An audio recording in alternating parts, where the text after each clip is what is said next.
You're listening to In Coaching, your backstage pass into the world of coaching. I'm your host, Ioana Jongsma, a Gestalt and neuromindfulness coach with a love for stories. I'm delighted to run this first season of the In Coaching podcast in partnership with the Gestalt Institute of Cleveland, where I graduated from my GPCC in May 2024. If you're considering becoming a coach, or you are a coach already and you're looking to upgrade your skills, the folks at the Gestalt Institute of Cleveland would be happy to chat with you. You can explore what the Gestalt methodologies offer coaches, how they relate to the ICF requirements and certifications, and what would be expected of you throughout the Gestalt Coach Certification Program. My guest today is Teresa Andreani. Teresa is a professional and personal growth coach who works with leaders seeking better work-life harmony, mid-career professionals seeking change in their employment, and young professionals and new graduates discerning career direction. She has particular expertise coaching persons in recovery from or dealing with problems associated with alcohol and other substances, and speaks on substance use disorders and recovery in the workplace. Teresa holds an MA in psychology, organizational development and diversity management to be precise, from Cleveland State University, and her master's thesis, Alcoholics in Recovery, Factors Informing the Decision to Self-Disclose Alcoholism in the Workplace, together with her personal experience as a woman in long-term recovery, motivate her work to reduce the stigma around alcoholism and addiction and to create supportive workplaces for affected employees. Teresa has more than 25 years of experience in business and nonprofit leadership. She is faculty for the Gestalt Institute of Cleveland's Coach Training Program, which is where I had the pleasure of meeting her. She is also an instructor in the Department of Psychology at Cleveland State University and is adjunct faculty in student development at Lorain County Community College. Teresa is a Gestalt professional certified coach through the Gestalt Institute of Cleveland and a professional certified coach through the International Coaching Federation and board certified by the Center for Credentialing and Education. Teresa, welcome to In Coaching. Thanks, Ioana. It's great to be with you. So we mentioned all of your many degrees. Can you talk a little bit about how they inform your work as a coach and how they might get in your way if they do? So my introduction to Gestalt and Gestalt coaching was through my master's degree program. It was very Gestalt oriented and actually taught by some of the faculty of the Gestalt Institute of Cleveland. So in part of our graduate school program, we actually had a coaching course. And so I got a really nice taste of what Gestalt coaching looks like. And so that really was what set me on this path forward. I think one of the things for me in my work life, because my master's degree was in organizational development and diversity management, it's really helped me shape my practice around working across people with differences, which has been really useful for me. Does it get in my way? I don't know that it gets in my way so much, except that it's important for me to be clear the difference between coaching and consulting, which is often how people operate in the organizational development space. But otherwise, it's been a wonderful support. Tell me about your master's thesis. The title, one more time for our listeners, was Alcoholics in Recovery, Factors Informing the Decision to Self-Disclose Alcoholism in the Workplace. You wanted to understand the work experience of recovered alcoholics. How did that go? So the motivation for doing it actually came, well, there are a couple of motivations. One, as a person in recovery, I knew what my lived experience was as an alcoholic in recovery, getting sober, and my decision was not to disclose in my workplace, right? I had a coworker who I knew was sober, and so that was a person I sought support from. But otherwise, I was very aware of the stigma around alcoholism. I worked for a nonprofit at the time with a large board of directors who I understood had various experiences with adult children who were in and out of recovery. And so for me, it did not feel safe to disclose. And I was curious what other people's experience was. So that was one piece of it. of the inspiration to do that work. Just curiosity about what other people experienced. The other piece was an article I read in an HR magazine, and it talked about how workplaces are very good, at least US workplaces, are very good at identifying people who need help, whether that's through random drug testing in a workplace or the availability of services through employee assistance programs. But workplaces are often a good place for someone who needs help to get pointed in that direction. But workplaces may not do such a good job of supporting those people who are in recovery or after they come back from rehab or whatever the situation is. And so the article I read was raising some curiosity, like, what are the assets of people who are in recovery, who are in the workplace, right? And how do we leverage that? So that was the inspiration for doing the work. What were some things that surprised you in your findings? So I did an electronic survey, and I asked people first, are they out, quote, out around their alcoholism or not? If they are, did they disclose that, or did somebody disclose them? And what kind of impact did it have on their work life? And what I found was most people disclose narrowly. So it's not as if if they're somebody who just is open about their recovery and the rest of their life, they're open to recovery at work. But in general, people disclose pretty narrowly. Generally, it was a positive or neutral experience in disclosing. And for those people who said that there was a negative experience around the disclosure, there was some other person in the workplace where it was positive. And then we went to the next piece is like, what are the factors? What are the reasons? And I offered them options to choose from of why they disclose or don't disclose, and offered them a space to, add their own thoughts. So a lot, for some it was, many people it was, I thought I could be of support either to a particular coworker, whether it was that coworker who was struggling or had a family member who was struggling. But there are also people who said they didn't disclose because they thought it would impact their work life. There were people who disclosed because they had legal involvement as a result of their drinking or use and wanted to be ahead of it. So they had to. Yeah, well, they wanted to be ahead of it. If it was going to come up on a background check, they'd rather be ahead of that than have that information disclosed then. There was a physician who reported that they have to disclose because their license is in jeopardy and they're doing remedial things in order to maintain their medical license. One woman said she disclosed because she was tired of people asking her if she was pregnant when she wasn't drinking at work events. So she just decided, I'm just going to tell. So there are a host of something we'll get back to.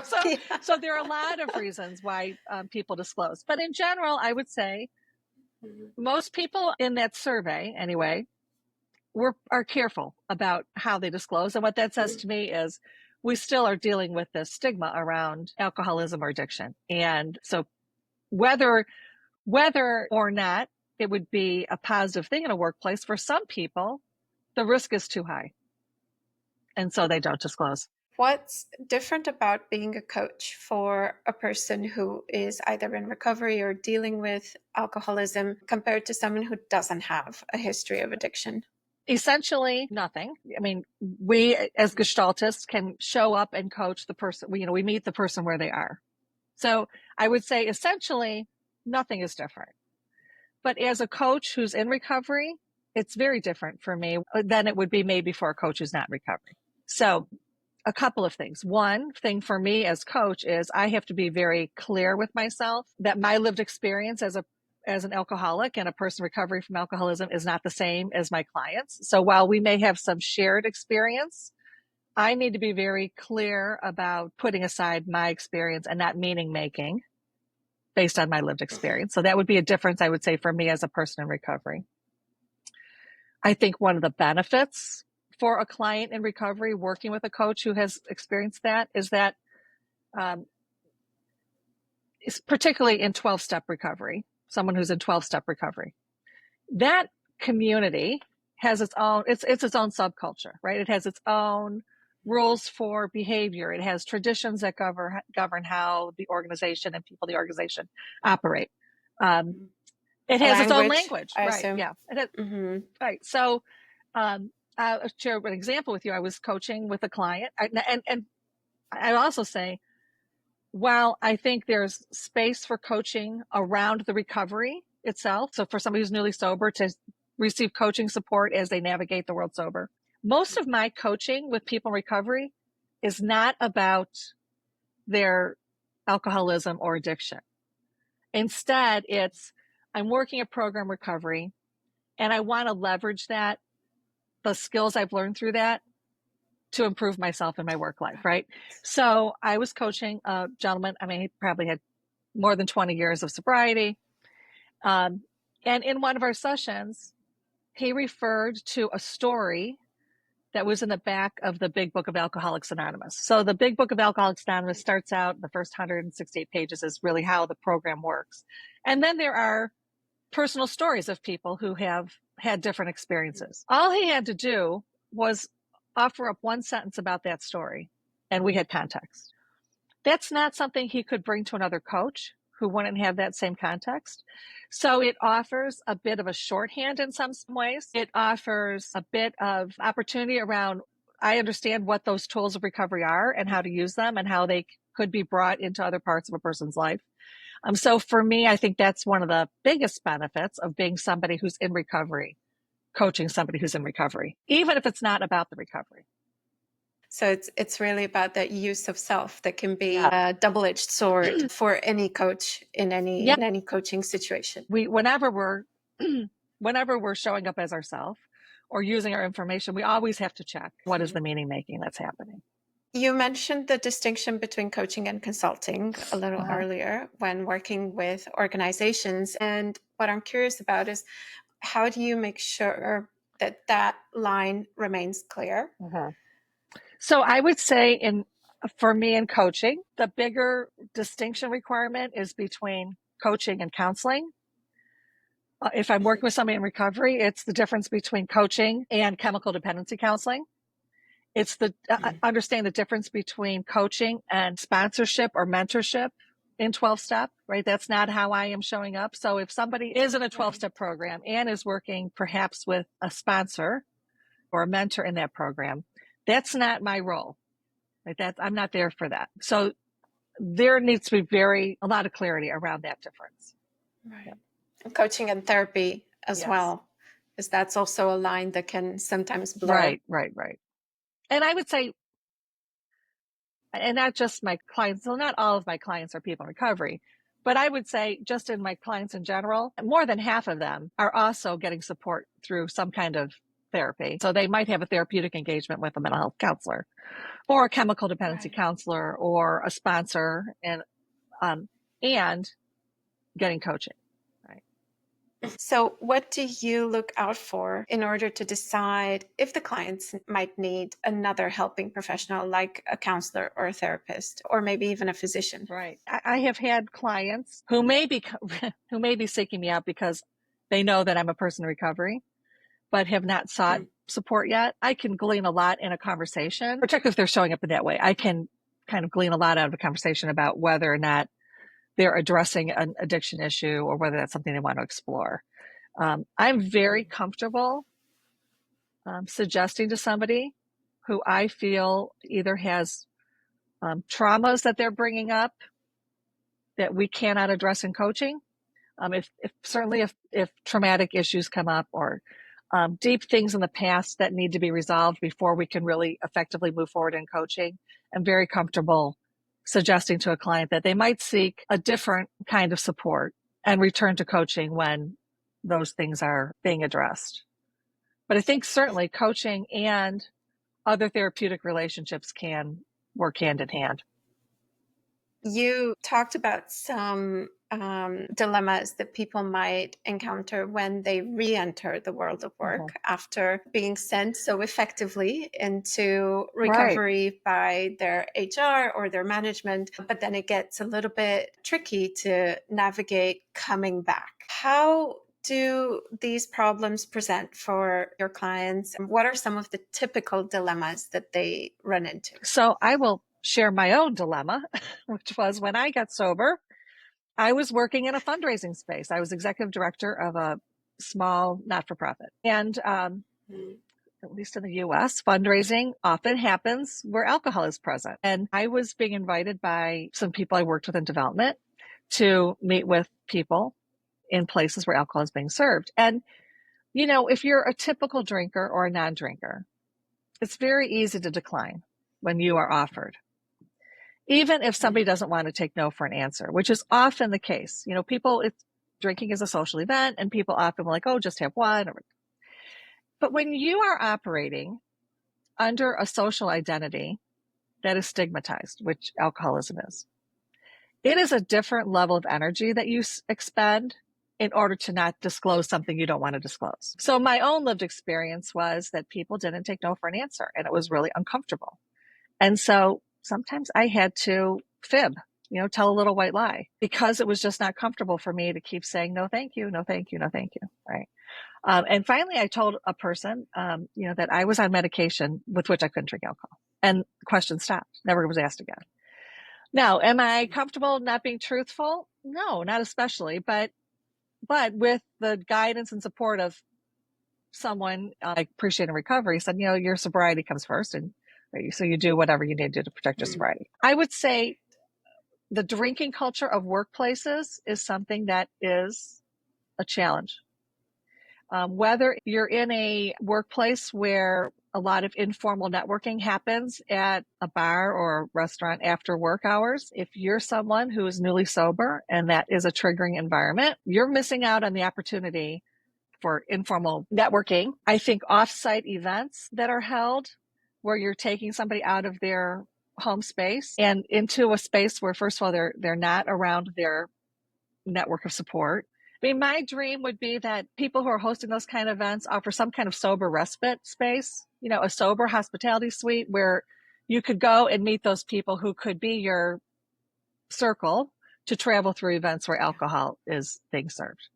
So you're offering people a place to not be isolated. The other thing is, there's the myth that alcohol kicks out of food. So are you serving things that are not prepared with spirits or wine or beer? And, we're so accustomed to offering vegan and vegetarian and gluten-free offerings. But if you're somebody who's wanting to eat alcohol-free, and it's not obvious what those things are, that can also be a challenge. That was one thing that surprised me when we had started talking about this episode, that it's not the same reaction that you got from restaurateurs who were convinced that the jus would be alcohol-free or the flambe dessert would be fine and wouldn't take no for an answer. Whereas if I say, listen, I have a gluten allergy, nobody would argue against that. They would just take it for face value. But when alcohol is concerned, for some reason, that's suddenly something they want to debate. So we're at a rest. I wasn't so conscious of the whole alcohol in food thing until a woman in recovery who's a friend said, I really avoid, food that's prepared with alcohol. And do I think that if I have a bolognese sauce that has a little bit of red wine in it that I'm going to relapse? No, I do not, right? I don't believe I'm going to relapse. But all things being equal, I choose to not consume foods with alcohol in them, right? So we're at a restaurant and typically they'll ask if you have an allergy, and I'll say, I'd like to have food that's not prepared with alcohol. And a server might say, well, it all cooks off, which, okay, it doesn't. And that's the point at which my children start rolling their eyes because they know mom's going to say something. And usually I would just say, well, that's not exactly true. And I'd really like to avoid anything prepared with alcohol. And then I typically locate the contact information for the restaurant's general manager.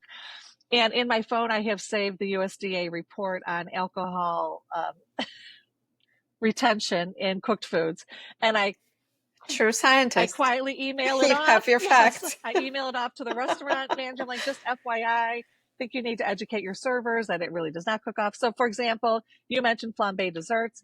They, like a bananas foster, retains 85% of the alcohol. And as I'm sharing this, and when I'm also thinking, there are people who don't want to consume alcohol for other reasons. I mean, not just because they're sober. Religious reasons, could be for religious or reasons. Dietary reasons. Exactly. So the extent to which this conversation can continue, I think, is a positive thing. It's about educating.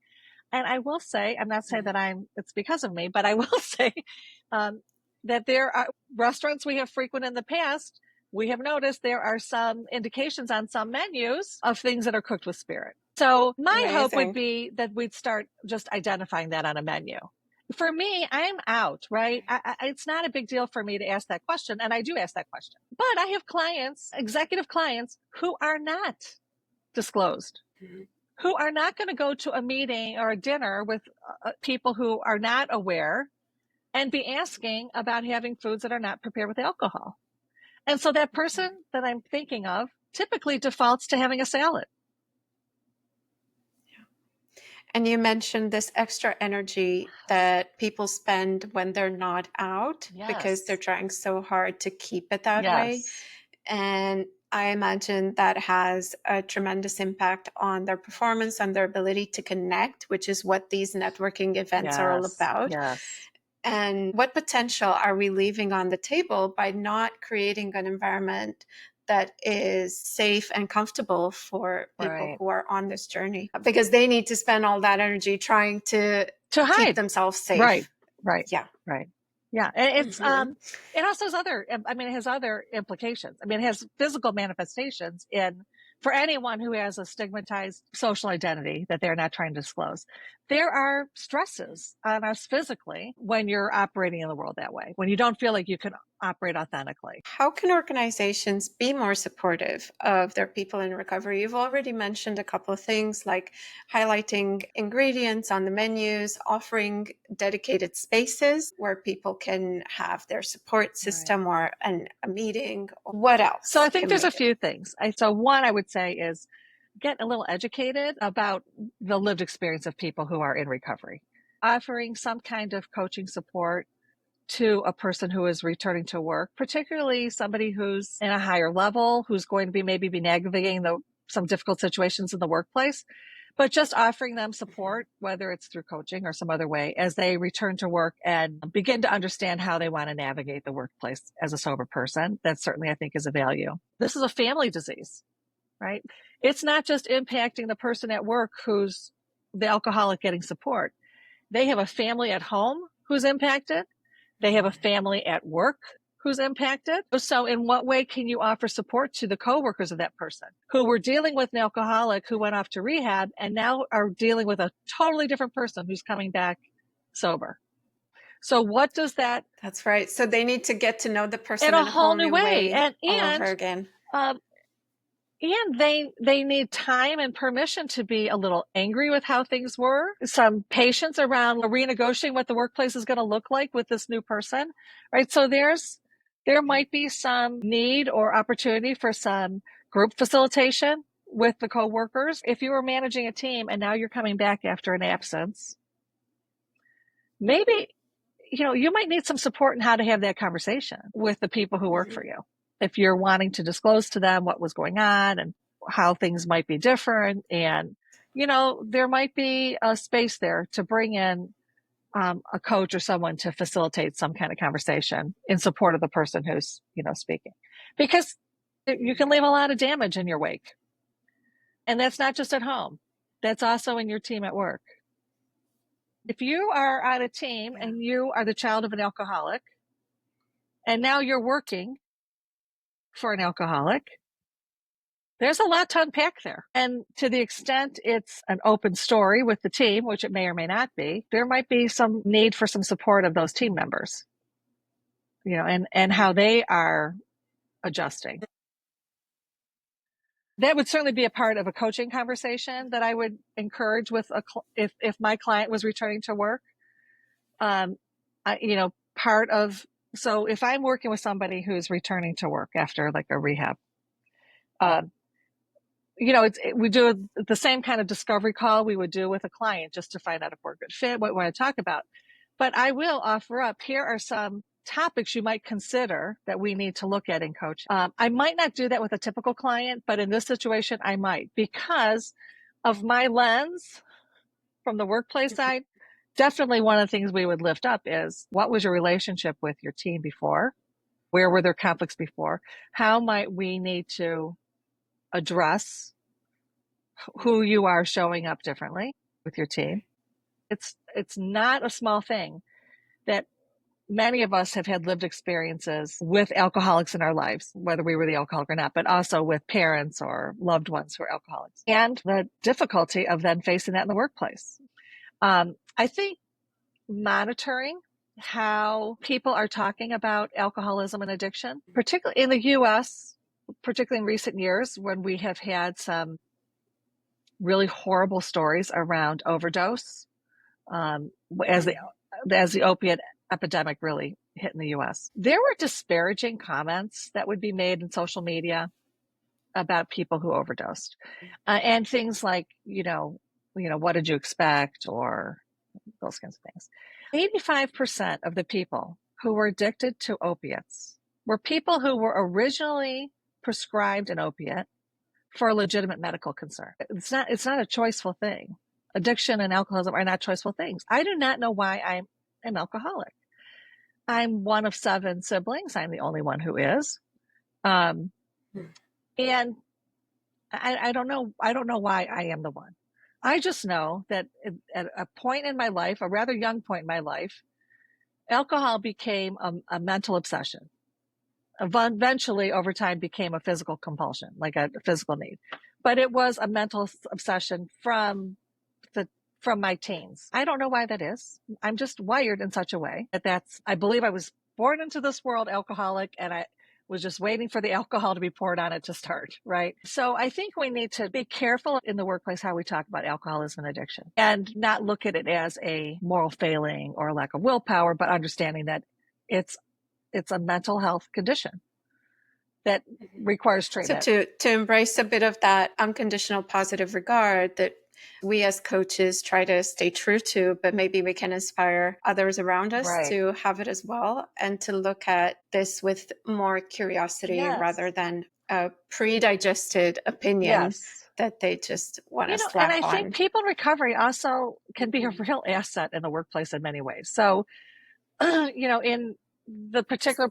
say more about that, because you mentioned it earlier as well, and it kind of piqued my curiosity. So, first of all, we all have our own issues. Everyone has some issue, disability, something. I just happen to know what mine is. And there's some benefit in my awareness around what my issues are, in my commitment to working a program of recovery, I think is a positive thing. Right? And in my program of recovery, I happen to be in a 12-step program, and it's a wonderful framework for living. I mean, I take care of my side of the street. If I make a mistake or do something wrong, I own it, and I will make amends or figure out how I can make things right. There's a lot to be said for having that kind of energy in a workplace where people who understand the importance of taking care of their side of the street and showing up in an authentic way. So I think there are real benefits to having people in recovery in the workplace. If you are living this sort of disciplined lifestyle, and, the 12th step of Alcoholics Anonymous is, we practice these principles in all of our affairs, we're bringing that to the workplace. And it's a great framework for conducting oneself. So I think that's a positive thing. There's a stigma, it's like, if somebody's, they're going to fall off the wagon, like there's always this stigma that they're just waiting for someone to... This person is a risk. Is a risk, right? Yeah. And that's not necessarily the case. Everyone in the workplace is a risk, right? Everyone in the workplace is a risk. What do you think might be needed for organizations, teams, leaders to be able to be more open to the assets that people in recovery bring? Being open to the possibilities of every person, whatever their actual or perceived issues might be. I mean, it's just like you said, that whole positive regard. It's about not holding against people something you may not understand or you may have assumptions about. Are there any cultural aspects that might be worth considering in this conversation? I interviewed some people from Brown-Forman. It's a distillery in the U.S., a major distillery. And they have an employee resource group called Spirit. I forget what the letters stand for, but it's an employee resource group for non-drinkers not necessarily for people in recovery, but for non-drinkers. Mm-hmm. And it was formed by somebody who was a person in recovery in the organization. And, there were some interesting things they did. I think they did a worldwide survey to understand the impact on their employees who are in different parts of the world where drinking culture is different, right? And so understanding what your employees might be bumping up against if you're expecting them to participate in events that are alcohol centered. Somebody shared that there was a team building, I think it was at Brown Forman, there was a team building exercise, and it was a bourbon tasting, which, okay, perfectly appropriate at an organization that is proud of their brand, right? But that person I was in contact was the only person not participating. Okay, so maybe rethinking how are we designing events? And that impacts somebody who, for religious reasons, is not drinking. I think the big need is let's raise our level of awareness around alcohol and how that might be impacting people differently. And it doesn't mean, you feel like, oh my gosh, I don't want to be like, nope, nobody can drink because I'm not choosing to drink. And that's not the case. I can take care of myself, but offer me a space where I can find out who other people are who might also be non-drinkers. Offer me options for eating that make it clear that I'm not going to be consuming alcohol. Offer me beverage options beyond water and a Diet Coke. Those are the kind of things that I think people need to be mindful of. Organizations need to do some self-reflection and look at the events they're holding and how many of them are alcohol centered. There are certain professions that are more likely to have a higher level of alcoholics. And so those professions need to be particularly careful about monitoring how much they are centering social events around alcoholism. And supporting, as you said, offering the support that people might need. Right. I'm particularly interested in something you mentioned earlier around having different conversations about alcoholism. So how do we talk about it? What are the labels that we may or may not use when talking to people about this? So when I'm, as a person in recovery, and I'm just disclosing, I use language for myself out of an organization called Faces and Voices of Recovery. And one of the things that they advocate for is that people who are able to safely disclose, encouraging them to do that.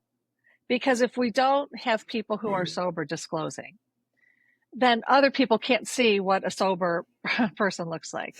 So in my classes that I teach at Cleveland State, it's in my teacher bio, which I don't know if the students read or not, that I'm in personal recovery. But on the first day of class, I disclose. And it typically is adopting the language of Voices and Voice Recovery. And so what I say is that I'm a person in long-term recovery, which for me means I have been drug and alcohol free since November of 2007.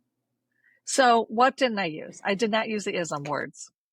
I focused on being a person in recovery and being drug and alcohol free. That is the kind of language that is encouraged, and I subscribe to that.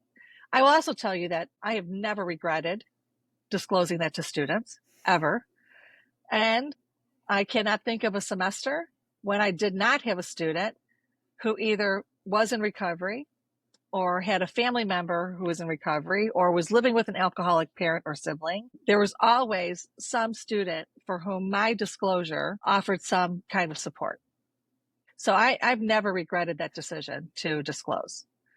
That said, it's not safe for everyone. And I imagine it offers a model as well. It's just like when we talk about this in the diversity space, right? That we need role models of people who look like us and have done the things that we aspire to do. It's the same with addiction, where, somebody can look like anything. If nobody discloses, we'll never know, and we'll think that, oh, everybody else is perfect. They don't have this struggle, and I do, and therefore this is an extra hurdle for me to overcome, without ever knowing that maybe my professor has already been on that journey and has made it the other side. I mean, I wonder how different my path would have been if I had a faculty member when I was in college and was really struggling disclosing that. It took me another 20 years till I got sober, but I often wonder that. And I don't have to do anything different. I just have to show up as myself, having disclosed that. And also acknowledging that it is not possible for everyone to disclose. I mean, it's just not. Not every workplace is going to be supportive of that. So I hold nothing against that person who says, "Look, I need to keep this quiet." No, I get that. Yeah, Safety first. Safety first. Yeah. Right. How can coaches contribute at different levels of system to address these challenges, especially in a world that is becoming more and more addictive? What can we do through our work? Well, I also think the isolation of the pandemic accelerated a lot of those things. First thing I always think is you need to get educated, get a little educated about what addiction is, isn't, how it might show up. I coached in a private practice. I also coached through an employee assistance program. I would say in the employee assistance program, 75% of the people I'm working with are people who have identified to me that they are in some program of recovery. None of the coaching is really around the recovery, but they saw that in my profile and chose me as a coach because they wanted somebody who sort of understood that background. So getting yourself a little educated, would say the first thing. Not making assumptions. So you may not be someone who has an issue with an addiction, but you may have encountered other people who have. And so you need to be very clear about not meaning making about what you are encountering with the other based on what you may know or think you know about alcoholism or addiction. Okay. And I would also say, if there's at some point where you sense in yourself, this is, I might not be the right person in this space, then you need to find a graceful way to exit. Yeah. So this would be the interpersonal level, right? Between coach and client. Right. What are other levels where we might be effective? Well, so between coach and organization, certainly, certainly, if you are a coach and you're in recovery, what might be possible for you in opening that conversation up with the organizations that you are working with, right? To me, if you are offering your leadership an option for coaching, and you have a roster of coaches from which they could choose, does your roster of coaches include somebody who has experience in recovery? I think that would be something I would want to identify. So at least if you don't necessarily know who those people are, but offering them the option of working with somebody who comes from this space. What was the most surprising thing that has happened to you in this position of working with organizations around supporting people in recovery? I will tell you the funny thing that happened was the day I decided to disclose. I was working on my master's thesis and I was needing to get my survey spread far and wide. There was a person in town, very widely networked. And I thought, oh man, this is the person I want sharing my survey. So I approached them and I said, I'm working my master's thesis research. Would you be willing to share this link out to your network to help me expose my survey to more people? And they looked at me and they said, oh, yeah, I don't know any alcoholics. And I said, hi, my name is Teresa. I'm an alcoholic. And the guy standing next to me, who was somebody I'd been in high school with, and introduced himself in the same way. I'm like, there are alcoholics in your network. You just may not know who they are, right? And the look on her face was like, oh, sorry, But that to me was the moment at which I thought it's okay to not disclose. It's a service to disclose. And people have such a misconception of what an alcoholic looks like, or what someone in recovery looks like.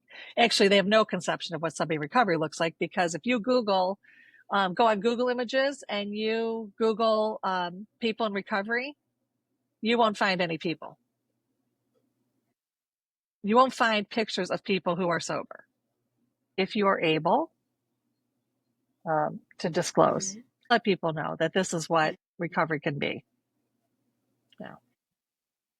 If you were to leave future coaches or coaches who might want to upgrade their work and specialize with a piece of advice, what would you want them to do? Well, so I'm biased because my training was through Gestalt, but I really think the tools, the models, the framework that's available to me as a Gestalt coach through my Gestalt training have really helped me both personally as a coach in my own personal development, but also in how I work with my clients.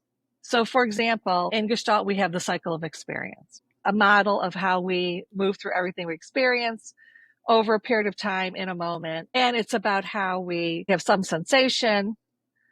If we can become aware of what's happening in ourselves in that moment and have an awareness of what's happening and what that sensation means, then we can mobilize to take some kind of action towards answering whatever need that sensation created in us. And when I learned about that in Gestalt, it was a big eye-opener for me because I realized that particularly when I was drinking and using, if I had a sensation that was the least bit uncomfortable, I went straight to action. So where we sometimes look at the cycle of experience as a wave and sensation is down here and then we build up, I went from sensation to action. I went from I don't feel so great to picking up a drink. I went from I'm uncomfortable to picking up a drink. It was also, I feel great, I'm picking up a drink. I mean, there was just no interest in sitting in any kind of sensation. No interest in becoming aware of what was happening in me and how to answer that. At that point in my life, I had one answer. So that was an epiphany for me in my learning through Gestalt about myself and my need to slow down. And so I don't make assumptions about the people I coach who are in recovery. But I am curious if their experience is similar to mine around sensation, awareness, action. And so I do spend some time with my clients who are in recovery exploring whether or not there is a need to slow down. Because even though I talk about that in the context of myself as somebody who was using for a long time, that became default behavior. So it's not that I got sober and suddenly had all these new awarenesses about, just because I became sober or stopped drinking did not mean I wasn't already wired for how I was behaving, right? So I still was quick to take action without really taking time to understand what. And so I would say that for me has been a really powerful tool in coaching to be aware of where my clients might be in that cycle. And if I am noticing, particularly among my clients who are in recovery, am I noticing that they scoot right past sensation? And what I might be able to offer them around slowing down and gaining more consciousness around what is happening? That's been a really powerful tool for me. And what about a people leader? What would be your advice to them when, for example, welcoming back someone who has just been through recovery and is returning to work? How can they be more supportive to that person? And what should they do to facilitate reintegration and the person's growth in the company? I would say, don't be afraid to ask questions. In the workplace, there's a need to be careful around some things. But let's assume that the relationship here is one that the parties all know what has happened. The person's gone to rehab, is coming back. So I think it's appropriate to ask a very simple question. What can I do to be of support to you? And the person coming back may not know what that is, right? May not know in the moment what kind of support they need. So if that remains an open invitation, how can I be of support to you in this? So asking more than just the one time. Yeah, checking in. Mm-hmm. I'm thinking about this meme where the husband says, well, I love you. If anything changes in the next 20 years, I'll let you know. But I've told you once, I don't need to repeat this. Right. Better remember it. Right. So we don't do that with our loved ones. Yes. So why wouldn't we offer the same type of openness to our colleagues or our team? Yes. Right. So I think having a really good open dialogue about, I'm aware of what you've experienced. Who else might be aware? How do you want this to be communicated or not? What way can I be of support to you? Whether it's today or a month from now, that possibly though, but I can imagine that a workplace that is supportive can be very motivating for someone who's on a sobriety journey, and a big anchor for them to stick to their program and their recovery. You know, when they started Spirit, somebody asked at that company, you know, well, why would people who are non-drinkers be working at your company? And, you know, because you're making alcohol. I'm like, well, because they're really good jobs.